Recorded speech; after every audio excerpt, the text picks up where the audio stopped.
ഇറാന്റെ ആക്രമണത്തിൽ സൗദി അറേബ്യയിലുണ്ടായ വൻ നാശനഷ്ടങ്ങളെന്ന് ഊർജ്ജ മന്ത്രാലയം അറിയിച്ചു. ആക്രമണത്തോടെ ക്രൂഡ് ഓയിൽ, പെട്രോ കെമിക്കൽ ഉൽപ്പന്നങ്ങൾ, പ്രകൃതിവാതകം എന്നിവയുടെ കയറ്റുമതി താൽക്കാലികമായി തടസ്സപ്പെട്ടു.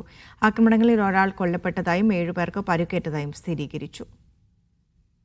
കഴിഞ്ഞയാഴ്ച നടന്ന വിവിധ ആക്രമണങ്ങളിലെ നാശനഷ്ട കണക്കാണ് സൗദി അറേബ്യ പുറത്തുവിട്ടത്.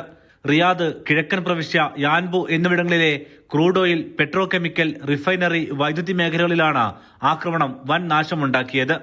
ആക്രമണത്തിൽ സൗദി എണ്ണ കമ്പനിയിലെ സുരക്ഷാ ജീവനക്കാരനായ സൗദി പൗരൻ കൊല്ലപ്പെട്ടു.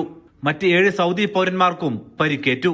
ഹോർമോസ് തടസ്സപ്പെട്ടപ്പോൾ സൗദി എണ്ണ കയറ്റുമതി ചെയ്തത് കിഴക്കൻ പ്രവിശ്യയിൽ നിന്നും പൈപ്പ് ലൈൻ വഴി യാംബുവിലേക്ക് ക്രൂഡ് ഓയിൽ എത്തിച്ചാണ്. ഈസ്റ്റ് വെസ്റ്റ് പൈപ്പ് ലൈൻ എന്ന ഈ ലൈനിലെ ഒരു പമ്പിംഗ് സ്റ്റേഷൻ ആക്രമിക്കപ്പെട്ടതോടെ ദിവസേന 7 ലക്ഷം ബാരൽ കയറ്റുമതിയിൽ കുറവ് വന്നു. ഇത് പുനഃസ്ഥാപിക്കുകയാണ്. കിഴക്കൻ പ്രവിശ്യയിലെ മനീഫ അരാംകോ പ്ലാന്റിലും ആക്രമണം നടന്നു. ഇതോടെ ഇവിടെ നിന്നും പ്രതിദിന ഉൽപാദനത്തിൽ 3 ലക്ഷം ബാരലിന്റെ കുറവുണ്ടായി. സമാനമായ നാശനഷ്ടം ഖുറൈസ് പ്ലാന്റിലുമുണ്ടായി. ഇവിടെയും 3 ലക്ഷം ബാരലിന്റെ കുറവാണ് സംഭവിച്ചത്. ഫലത്തിൽ നിലവിൽ സൗദിയിൽ നിന്നും നേരത്തെയുള്ള കയറ്റുമതിയിൽ 34% കുറവ് വന്നു. സൗദിയിലെ പ്രധാന റിഫൈനറികളുള്ള റാസ്തനൂറ, ജുബൈലിലെ സാറ്റോർപ്പ്, യാംബുവിലെ സാംറഫ്, റിയാദ് റിഫൈനറി എന്നിവിടങ്ങളിലും ആക്രമണം നടന്നു.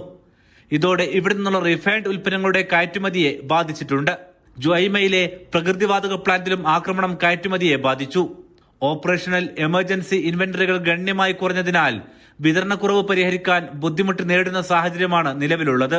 ഇത് പുനഃസ്ഥാപിക്കും വരെ ആഗോള വിപണിയിൽ എണ്ണക്ഷാമം നേരിടുമെന്ന് സൗദി ഊർജ്ജ മന്ത്രാലയം വ്യക്തമാക്കി. Aftab Rahman, media 1, Riyadh.